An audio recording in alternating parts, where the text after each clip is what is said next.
우리 한번 같이 하겠습니다. 나는 고소자인가? 사랑하는 자인가? 다시 한번 나는 고소자인가? 사랑하는 자인가?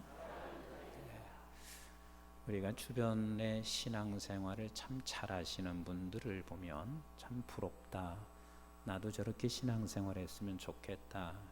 이런 생각을 하세요? 아예 전혀 생각도 안 하세요? 하잖아요. 신앙생활 나도 저렇게 했으면 참 좋겠다. 이런 생각을 많이 하게 되는데, 여러분들 신앙생활을 잘한다는 기준이 뭐예요? 여러분들이 신앙생활을 잘하는 분을 보면서 부러워하기도 하고 나도 저렇게 좀 하면 어떨까? 근데 신앙생활을 잘하는 기준이 뭐예요? 대부분의 많은 사람들이 신앙생활을 잘하는 기준이 그저 1년 12달 주일 한 번도 빠지지 않아. 그리고 11조도 잘 내. 그리고 교회 얼굴을 많이 나타나서 봉사도 많이 하셔. 그리고 기도도 많이 해. 그러면 우리가 생각할 때 신앙생활 잘한다. 이렇게 우리는 기준 삼고 있을 때가 참 많이 있습니다. 근데 한번 생각해 보세요.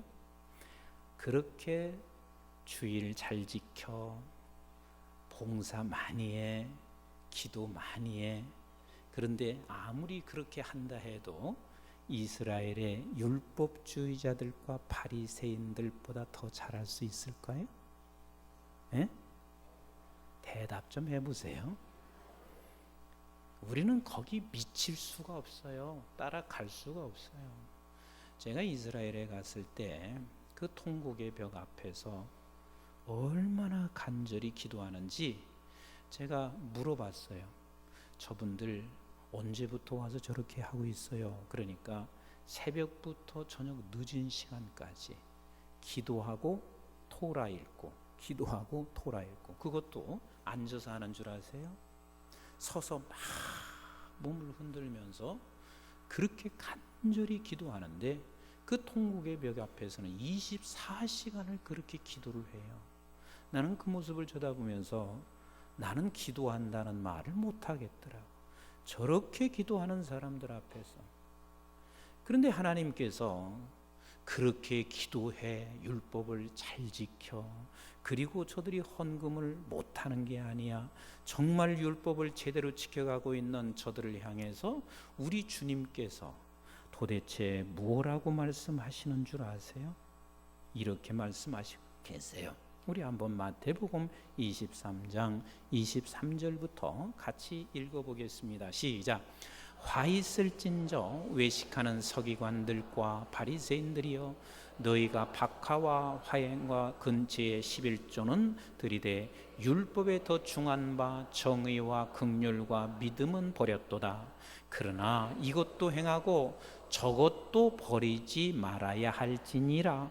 맹인된 인도자여, 하루살이는 걸러내고 낙타는 삼키는도다. 화 있을진저 외식하는 서기관들과 바리새인들이여, 잔과 대접의 겉은 깨끗이 하되 그 안에는 탐욕과 방탕으로 가득하게 하는도다. 눈먼 바리새인이여, 너는 먼저 안을 깨끗이 하라. 그리하면 겉도 깨끗하리라.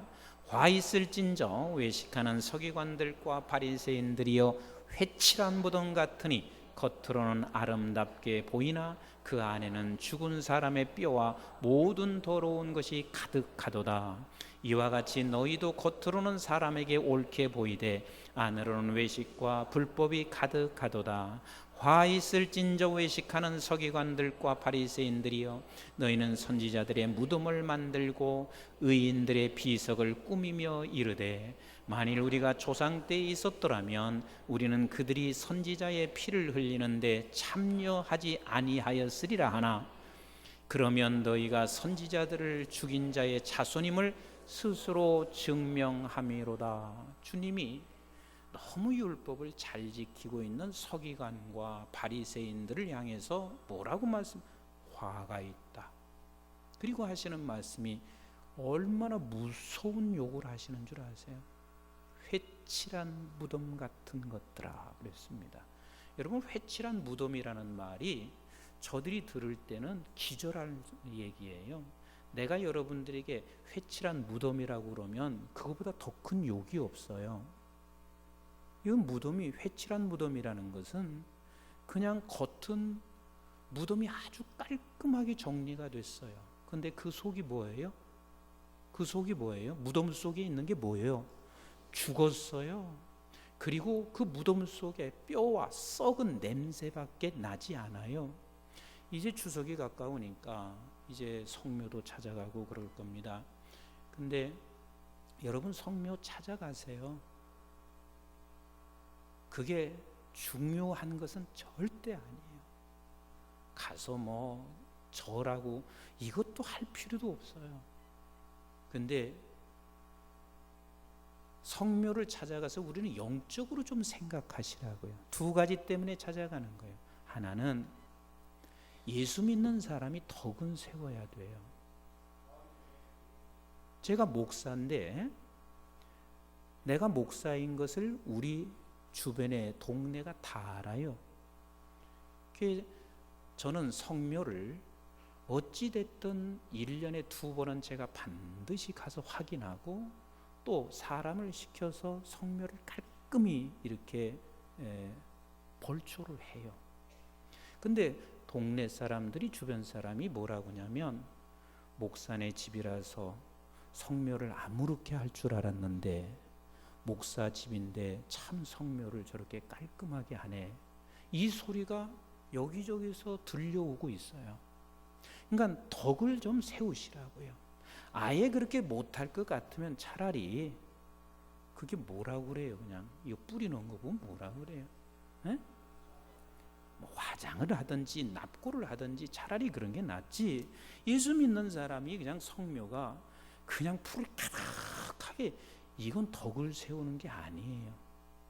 그리고 가서 절하고 할 것이 아니라 가서 성묘 앞에 서서 무엇을 해야 되냐면 이걸 생각하시라고요. 하나님, 내가 저렇게 되지 않게 하옵소서. 회칠한 무덤 되지 않게 하옵소서. 이렇게 깔끔하게 성문에 내놨는데 저 속은 지금 다 썩었어요. 냄새밖에 나지 않아요. 이게 회칠한 무덤이에요. 근데 율법을 그렇게 잘 지켜온, 그리고 참 손색함이 없이 저들은 하나님의 말씀 율법을 지켜온다고 지켜왔는데 주님께서는 화 있을진저, 그리고 하시는 말씀이 회칠한 무덤아, 이렇게 말씀하시고 계세요. 그러면 여러분, 도대체 우리 주님께서는 율법을 지켰는데 저들이 회칠한 무덤이라고 화 있다고 말씀하시는 것은 무언가가 주님이 마음이 맞지 않는 거 아니겠어요? 그럼 무엇이 부족해서 그랬을까? 무엇이 부족해서 그랬을까? 무엇이 부족해서? 우리는 늘 신앙생활 잘하는 사람이 이것 잘하고 저것 잘하고 주일만 365일 잘 지키고 기도 많이 하고 헌금 잘 내면 신앙생활 잘한다고 하는데, 그런 사람을 향해서, 우리 그보다 더 잘하는 사람을 향해서 주님은 회칠한 무덤아, 회칠한 무덤 같은 자들아, 화 있을진저 말씀하시고 있다면 무엇가 부족해서 주님이 그를 향해서 그렇게 말씀하시고 있나? 오늘 본문 28절 29절을 같이 읽어봐요. 오늘 굉장히 중요한 이야기예요. 난 맨날 설교할 때마다 이렇게 중요할 수가 없어요. 자, 우리 한번 28절 29절 시작. 그들이 예수를 가야바에서 관정으로 끌고 가니 새벽이라 그들은 더럽힘을 받지 아니하고 유월절 잔치를 먹고자 하여 관정에 들어가지 아니하더라 그랬습니다. 자, 29절 시작. 그러므로 빌라도가 밖으로 나가서 그들에게 말하되 너희가 무슨 일로 이 사람을 고발하느냐 그랬습니다. 자, 이들이 예수님을 죽이고자 하는 일에 지금 거기에 도착하니까 언제라고 그랬어요? 새벽이라고 그랬어요. 그러면 예수님을 죽이는 일에 이들은 새벽에 도착했다는 이야기는 밤새 간 거예요. 뭐 한 거라고요? 밤새 갔습니다. 그러니까 예수를 죽이는 일에 있어서는 좀 한 시간도 늦출 수가 없어요. 밤새 갔습니다. 근데 그 새벽에 도착하고 나니 그날이 무슨 날? 6월절이에요. 그러니까 6월절이기 때문에 이들이 유월절은 철저하게 거룩히 지켜야 하기 때문에 밖에 지금 있더라 그랬습니다. 그러니까 예수를 죽이는 일에 있어서는 한 시간도 늦출 수가 없어요. 밤새 갔어요. 그런데 유월절을 지키는 일에 있어서는 내가 그 절기가 얼마나 소중하면 지금 밖에서 저들이 유월절을 지키기 위해서 기다리고 있습니다. 그만큼 저들은 율법을 철저하게 지키고 있었지만 결국은 예수 그리스도를 죽이고 있습니다. 여러분들에게 한번 물어볼게요. 율법을 지키고 율법은 생명을 살리는 일이에요, 죽이는 일이에요? 살리는 일이란 말이에요. 내가 율법을 지켰으면 생명을 나도 살고 다른 사람도 살리는 일을 위해서 율법을 지키는 것이지, 율법을 지키면서 생명을 죽이는 것은 저도 죽이고 나도 죽는 길이란 말이에요. 지금 저들은 율법을 지키면서 예수 생명은 죽이고 지금 내가 죽고 있는 이 지경에 있습니다. 그러면 도대체 이들은 모든 율법을 다 지키고 있는데 무엇이 부족할까? 무엇이 부족할까? 우리 한번 마태복음 5장 38절을 보세요. 자, 시작.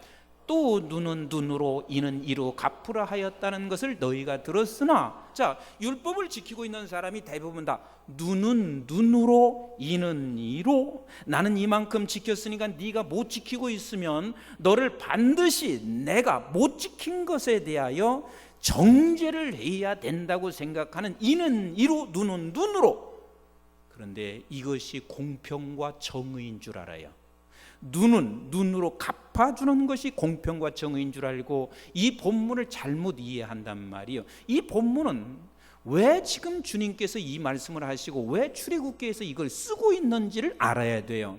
자, 예를 든다면 여러분들이 지금 예배를 마치고 내려가는데 어떤 사람이 내게 다가오더니 따귀를 한 대 올려쳤습니다. 이유가 뭔지도 모르고 나는 따귀를 한 대 맞았습니다. 그러면 여러분들에게 솔직하게 물을 테니까 여러분들은 솔직히 한번 대답해 보세요. 내가 따귀 한 대를 맞았으니까 눈은 눈으로 이는 이로 갚으려면 몇 대 때리면 되죠? 빨리 얘기해 보세요. 몇 대 때리면 돼요? 한 대 때리면 돼요. 한 대. 다시 말하면 너 한 대 맞았으면 한 대 때리라, 이 말이란 말이에요. 그런데 여러분들이 지금 교회에서 예배드리고 나가는데 누가 내 따귀를 한 대 올려쳤어요. 한 대만 때릴까요? 반절은 죽여놓을까요?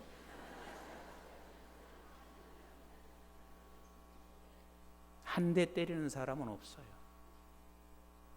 이유 없이 내가 맞고 나면 눈에서 불이 나고 가슴이 터지고 분해서 못 견뎌요. 그래서 있는 힘을 다해서 반절은 죽여놔야 돼요. 인간의 이 죄성을 알고 있기 때문에 율법이 그렇게 말하고 있는 거예요. 너 눈은 눈으로 꼭 갚으라고 말하는 것이 아니라 인간의 얼마나 못된 속성이 있는지를 알아서 네가 한 대 맞으면 반은 죽일 것을 알기 때문에, 그래서 하나님께서 말씀하시는 거예요. 야, 제발 좀 한 대 맞았으면 한 대 정도만 때려라, 이것을 말씀하시고 있는 것이지, 그것을 네가 반절을 죽여놓고 이게 공평의 법칙이고 이게 정의의 법칙이어서 하나님이 그렇게 말씀하시는 게 아니란 말이에요. 그래서 우리는 율법을 지키고 나면은 우리는 대부분 어떻게 생각하고 있냐면, 나는 이렇게 지켰는데 너는 못 지켰다, 그렇게 생각하지 말고 하나님은 네가 지금 눈은 눈으로 갚고 여기서 한 발짝 더 나가기를 원하는 거예요. 네가 지금 무엇을 지켰으면 지킨 것으로 끝나지 말고 한 발자국을 더 나가라. 그래서 마태복음 5장 39절에 이렇게 말씀하시고 있어요. 같이 읽어볼까요? 시작. 나는 너에게 이르노니 악한 자를 대적하지 말라. 누구든지 내 오른편 뺨을 치거든 왼편도 돌려대며, 그랬습니다. 그러니까 예수님의 법칙이 뭐냐면, 네가 율법을 지킨 것이 끝이 아니야. 여기서 하나를 더 나가야 돼. 그 하나를 더 나가는 것이 무엇이냐면, 너는 지켰으면 이제 사랑하라는 거예요. 이 한 발자국을 더 나가라는 거예요. 네가 지켰으면 그것으로 만족하지 말고 더 나아가 사랑해라. 지금 바리새인과 율법주의자 서기관들이 우리보다 율법을 더 잘 지켰는데 주님께서 저들에게 회칠한 무덤아 화 있다 이렇게 말씀하시고 있는 것은 네가 지금 율법을 다 지켰다고 생각하니 아니야. 거기서 한 발자국을 더 나가서 너는 사랑하는 자리로 가라. 사랑을 더하라 말씀하시고 계세요. 어떤 집사님께서 저를 찾아오셨습니다. 절대 우리 교인이 아니니까 혹시나 비슷한 일이 있으면 내 얘기한다고 생각하지는 절대 마세요. 다른 교인이에요. 저한테 찾아오셔서 목사님 저 못 살겠습니다. 그래서 이혼하려고 합니다. 그래서 이혼하는 이유가 뭐냐 그랬더니 이분이 이렇게 말씀하세요. 나는 우리 남편을 쳐다보면 숨 막혀서 못 삽니다. 숨 막히는 이유가 뭡니까? 그랬더니 내가 결혼하고 나서부터 지금까지 남편하고 13년을 살았는데 퇴근이 정확하게 6시 칼같이 퇴근합니다. 정확하게 6시를 5분도 넘기는 적이 없대요. 칼같이 6시에 퇴근합니다. 그래서 내가 그 얘기를 듣고 집사님 행복에 겨웠습니다. 아니 칼같이 6시에 퇴근하는 남편이면 바람을 핍니까? 술 마십니까? 돈을 낭비하겠습니까? 세상에 그런 남편이 얼마나 좋은 남편입니까? 그랬더니 목사님 내 얘기 좀 들어보세요. 6시에 칼같이 퇴근하는 것이 문제가 아니라 자기는 그 사람하고 문화가 좀 달라서 그런지 어디 나가서 그냥 친구들하고 얘기하면 조금 늦어진대요. 그건 꼭 그런데요. 나 8시까지 들을게. 그러면 어떻게 보면 8시까지 들어오는 적이 거의 없대요. 언제나 20-30분 늦고 그러는데 20-30분 늦었으면 그때부터 싸움이 시작하는 거예요. 왜 8시에 들어온다고 했으면 왜 안 들어오냐. 그러면서 계속해서 자기를 힘겹게 하는데 이게 13년이라는 긴 세월 동안 내가 이렇게 살아가고 있습니다. 내가 그 얘기를 딱 듣고 보니까 이제서 조금 내가 깨닫겠어요. 자기가 정확하게 지키고 있는 것으로 인해서 그 사람은 한 발짝 더 나가서 사랑할 수 있어야 하는데 내가 지키는 것으로 인하여 다른 사람을 정죄하고 다른 사람을 그렇게 계속해서 죽이는 일을 하고 있단 말이에요. 그러니 그 사람이 얼마나 힘들겠냐고요. 얼마나 힘들겠어요. 그래서 성경은 이렇게 말씀하시고 있어요. 로마서 13장 8절을 우리 한번 같이 보겠습니다. 시작. 피차 사랑의 빛 외에는 아무에게든지 아무 빛도 지지 말라. 남을 사랑하는 자는 율법을 다 이뤘다. 그러면 내가 율법을 다 지켰어요. 11조에 주일날 365일 빠진 적이 없어요. 기도 생활 많이 했어요. 그래서 그게 나쁘다는 얘기 아니에요. 얼마나 그 싸움을 해나가는 게 좀 만만치 않아요. 여러분 365일을 주기를 지킨다는 게 이게 만만치 않은 일 아니겠어요? 그리고 한번 11조 드린다는 게 어디 이게 쉬운 일이에요? 조금만 액수가 많아 보세요. 손이 어떻게 돼요? 막 떨려요. 글씨 쓸 때부터 떨려요. 네? 많아지면 액수가 많아지면 그런단 말이에요. 없으면 없어서 이것 좀 있으면 내가 더 유익하게 쓸 텐데 하면서 그때 또 손이 떨리고 그래서 11조 낼 때마다 여러분 싸우시면서 손이 떨리지 않아요? 11조 그러면서 낸다는 게 이게 보통 싸움이 아니에요. 11조 내요. 기도한다는 게 이게 보통 일인 줄 아세요? 그런데 이렇게 기도를 하고 헌신해요. 봉사를 하고 있어요. 이게 대단한 일입니다. 그런데 여기서 우리는 끝인 줄 알아요. 이게 신앙생활의 끝인 줄 알아요. 이게 율법의 완성인 줄 알아요. 그런데 우리 주님께서는 율법의 완성을 뭐라고 말했어요? 사랑하는 것이 율법의 완성이라 말했으면 우리는 거기까지 했으면 거기까지 싸운 것이 1단계의 싸움이라면 한 발자국을 더 나가야 돼요. 한 발자국 더 나가서 어디로 가야 하냐면 나를 이렇게 지금 이것을 지킨 것을 가지고 사람들에게 죽이는 일을 하는 것이 아니라 생명을 살리는 일을 하기 위해서 어디로 가야 되냐면 사랑을 더하는 자리로 가야 한다, 그 말입니다. 한번 요한일서 3장 15절을 한번 보실까요? 시작. 그 형제를 미워하는 자마다 살인하는 자니 살인하는 자마다 영생이 그 속에 거하지 아니하는 것을 너희가 아는 바라 그랬습니다. 한번 여러분들에게 물어볼게요. 살인하는 것이 더 큰 죄예요? 도둑질하는 게 더 큰 죄예요? 죄야 다 똑같은 죄지만 어찌됐든 죄의 질이, 살인은 더 나쁘기 때문에 살인하게 되면 대부분 다 형이 굉장히 많아지잖아요. 그러나 도둑질 같은 것은 벌금으로 이렇게 물고 나오는 경우들이 많잖아요. 그런데 내가 도둑질을 안 했어요. 그래서 나는 도둑질을 안 했기 때문에 도둑질을 조금 하고 있는 사람을 계속해서 내가 입으로 씹고 있습니다. 고소하고 있습니다. 그러면 나는 무슨 죄를 짓는 줄 아세요? 대답 좀 해보세요. 나는 무슨 죄를 지어요? 살인죄를 지어요. 그럼 도둑질이 더 커요? 살인죄가 더 커요? 살인죄가 더 크다는 거예요. 또 한번 물어볼게요. 간음하는 게 죄가 더 커요? 살인하는 게 더 커요? 좋으시는 거예요 지금? 간음하는 게 죄가 더 커요? 살인하는 게 더 커요? 살인하는 게 더 크지요. 근데 우리는 간음하는 것, 그렇다고 해서 여러분 절대 간음하라는 얘기는 아니니까 좀 이해하고 들으시라. 간음을 했어요. 막 간음을 하니까 저놈은 죽일 놈이야. 그러면서 계속해서 고소합니다. 이곳저곳에 가서 막 말을 하기 시작합니다. 저 사람 간음했어. 저건 죽일 놈이야. 집에서 내쫓아버려. 완전히 죽여야 돼. 완전히 그래. 그러면 내가 그렇게 고소를 했으면 나는 무언 죄를 저질렀어요? 살인죄를 저질렀잖아요. 더 큰 범죄를 저지르고 있잖아요. 근데 그보다 더 무서운 게 뭔 줄 아세요? 그 안에 영생이 거하지 않는데요. 이게 얼마나 무서운 건지. 그 안에 뭐가 거하지 않아요? 영생이 거하지 않는데요. 이게 무슨 소리인 줄 아세요? 네가 지금까지 율법을 행해 왔던 모든 것들은 다 생명이 아니라는 거예요.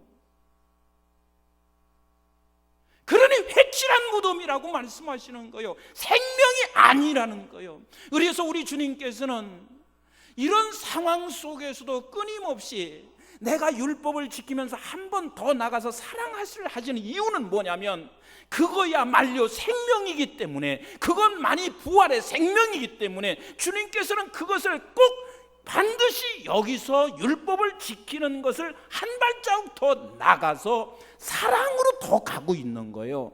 요한일서 3장 16절을 보세요. 시작. 그가 우리를 위하여 목숨을 버리셨으니 우리가 이로써 사랑을 알고 우리도 형제를 위하여 목숨을 버리는 것이 마땅하다. 마땅하다. 너도 그렇게 하는 것이 너도 마땅하다. 만약에 그렇게 하지 않으면 화 있을진저 회칠한 무덤 같은 자야.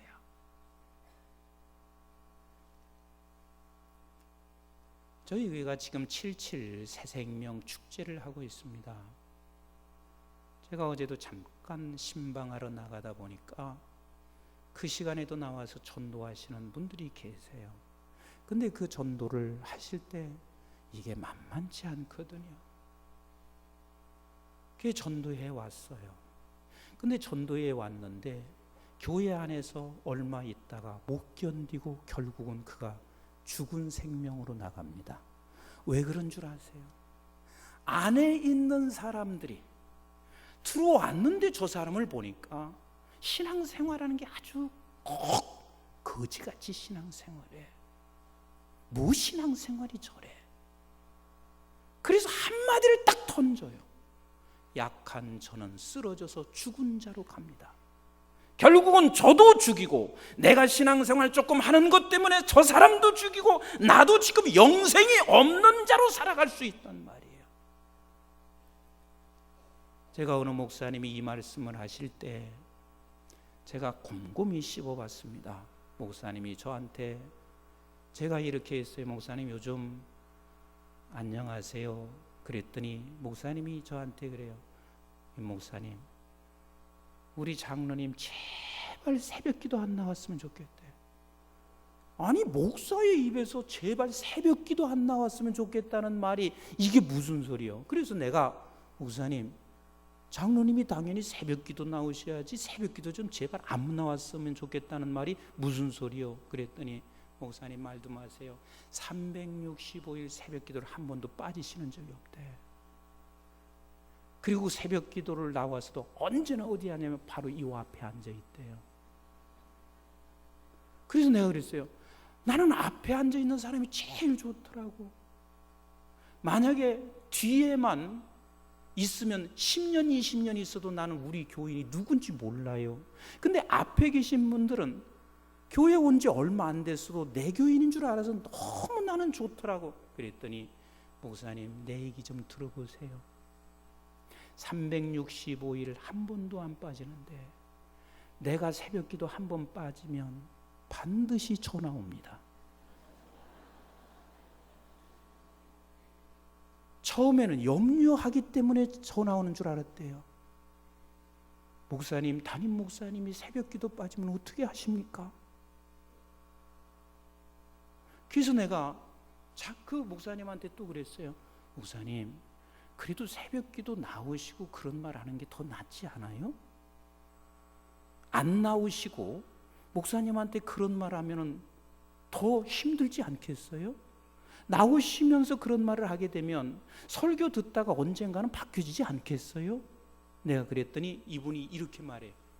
목사님, 나한테만 그러면 그냥 내가 좀 참겠어요. 성도들한테 다 그런대요.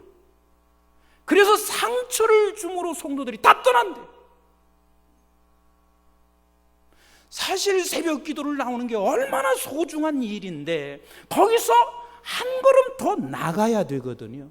한 걸음 더 나가서 율법의 완성을 위해서 우리는 그 방향을 향해서 한 걸음 더 나가야 되는데 나가지 못하고 있단 말이에요. 제가 평생에 후회스럽고 왜 내가 일찍 깨닫지 못했는가 하는 것이 몇 가지 있는 중에 한 가지가 있습니다. 저는 사실 어려서부터 외길을 걸어가 본 적이 없어요. 너무 착하게 살았어요. 너무 교회 중심으로 살았어요. 그런데다가 사실 제가 공부하는 중에 전 정말 가난했어요. 돈이 없었단 말이에요. 그 한 푼 없는 그런 상황에서도 그래도 어렵게 어쨌든 공부를 다 해냈어요. 그러니까 신학교 와서 첫 강의를 하고 그리고 교수 자리에 딱 서 있는데 신학생들이 보여질 때 신학생 같지가 않아요. 그래서 얼마나 쪼여댔는지 몰라. 그래서 저에게는 점수 안 주는 교수로 아주 소문이 났어요.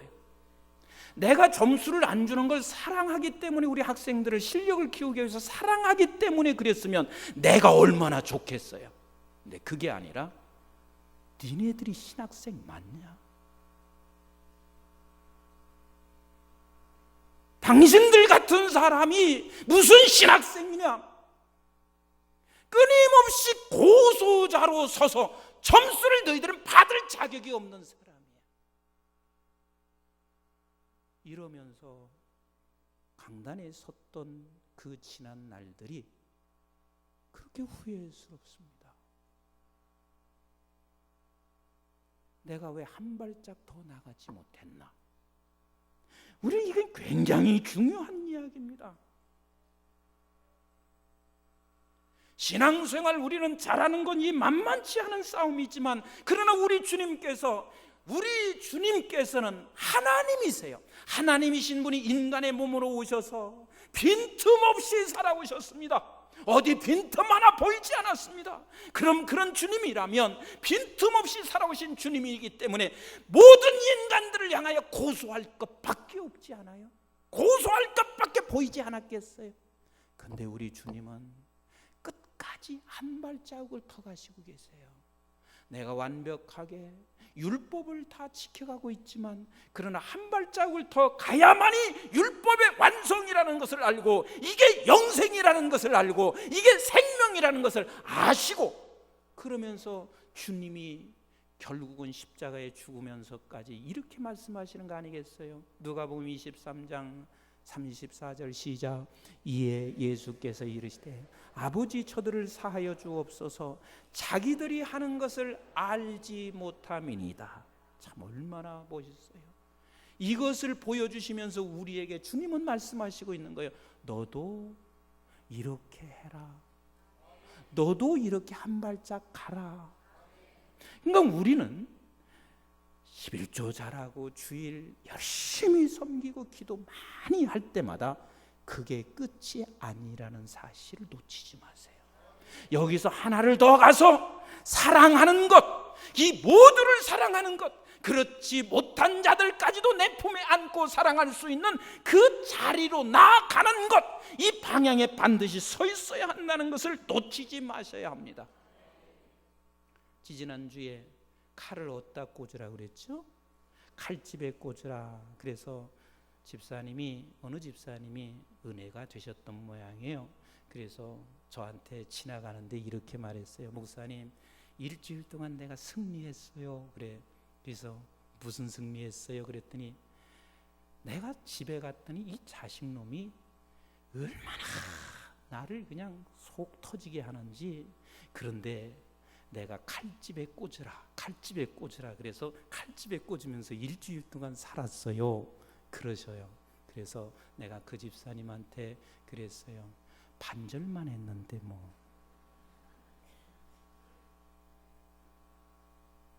그 칼집에 꽂은 것을 빼서 누구에게 이제 꽂아야 돼요? 내게 꽂아야 돼. 내게 꽂아야 된다. 그러니까 칼집에 꽂는 것이 이게 만만치 않은 싸움이잖아요. 얼마나 많은 인내를 했냐고요. 그러나 인내하고 만만치 않은 싸움이 여기가 끝이 아니란 말이에요. 이건 지금 반절 온 것이고 이제 거기서 한 발자국 더 나가서 그 칼을 빼서 내게 꽂아야 된다. 다시 말하면 우리가 모든 것을 지켜왔다고 해서 여기서 끝나는 게 아니라 한 발자국 더 나아가 사랑을 더하는 것. 여기에 뭐가 있냐면 부활의 생명이 있습니다. 여기에 영생의 생명이 있습니다. 만약에 그렇지 아니하면 네가 지금까지 주일 지켜온 거, 지금까지 네가 해온 것이 영생이 없다, 생명이 없다. 너도 죽고 다른 사람도 생명을 살릴 수 없는 자가 된다라고 말하고 있어요. 여러분 기억하시기를 바랍니다. 나는 우리 교회 성도들이 한 발자국만 더 나가셔서 사랑을 더하심으로 말미암아 생명 있는 생명의 역사가 여러분들에게서도 끝없이 나타나기를 주님의 이름으로 축원을 드립니다. 그래서 저희 교회에 들어오는 모든 사람들이 그냥 들어오면 이곳이 생명이 있으니 힘이 생겨요. 생명이 있으니 평안해요. 생명이 있으니 따뜻해요. 세상에서 맛볼 수 없는, 세상에서 조금도 한 번도 경험하지 못한 것, 교회에 와서 보니 생명이 있어서 그렇게 나에게 평안을 줄 수 없습니다. 77 새생명 축제는 밖에서만 있는 게 아니라 안에서 이런 생명의 역사가 일어날 때 진정한 축제가 있는 줄로 믿습니다. 기도하겠습니다.